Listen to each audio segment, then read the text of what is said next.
हाय आहे राजा तो गोरे लोगो राजा के सांग सांग झुमर झुमर. त्याला येणे दिसा नाही मला तेच म्हणलं काय झालं. हा, अशा हलक्या वस्तू वापरत नाही आपण. हा ए इकडे.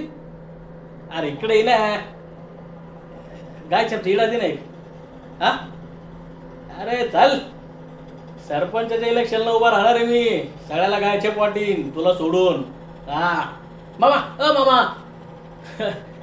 कसे बरे ना. एक बिडी द्या ना एक. एवढं खेकसायला काय झालं बाय. चल तुम्हाला बी लक्षात ठेवीन मी. हा बघा एकदा सरपंच होऊ द्या मला मग बघा. हा बंड्या बंडे इकडे. बंडे इकडे ना. अरे लय मोठा प्लॅन आहे इकडे. तुला सांगायचा इकडे पटकन. या बाय असा समोरी. हा या बाय आता इलेक्शन येणार आहे ना त्याला मी उभा राहणार आहे. हा तो आज सगळ्या घराची मत आहे ना मला पडली पाहिजे. किती जण आहे तुझ्या घरात. 4 जण. हा हा अरे थांब ना. अरे थांब ना. अरे अरे जास्त बोर नाही करीत मी.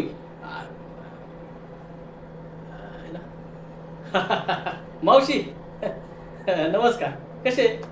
हा मामा बरे आहे ना. हा हा तुमच्या पोराला पाठवा माझ्या रॅलीमध्ये. अरे लय पोर आहे माय माग. तुम्हाला काय सांगू या आता सध्या कामधंद्याला गेले ते. हा संध्याकाळी आले ना सगळ्याचे पारावर जमते. हा इलेक्शनला मी जिंकणार आहे. हा मला आहे ना. गावात आपली काही इज्जत आहे का नाही. हा कोणीच ऐका नाही माझं. ज्या दिवशी बहुमताने निवडून येईल ना मी त्या दिवशी या गावकऱ्यांना माझं महत्व कळलं. हा मग बघा विकास करतो का नाही तुमचा. नाही गाव. हो सरपंच. अहो नाही नाही नाही. अहो तुमच्या विरोधात बोलणारच नाही मी काय. हा मला माहिती आहे तुम्ही गावाचा विकास कसा केला.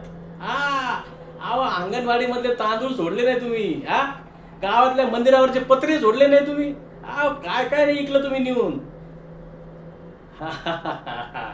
मग सगळं माहिती मला तुम्ही काय केलं काय नाही.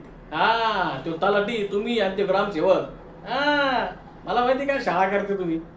या बा यावेळेस ना माझ्या विरोधात उभा राहायचं नाही. आता सांगतो तुम्हाला मी बहुमताने निवडून येणार आहे. हा हो ऐका ना. हो शाळेला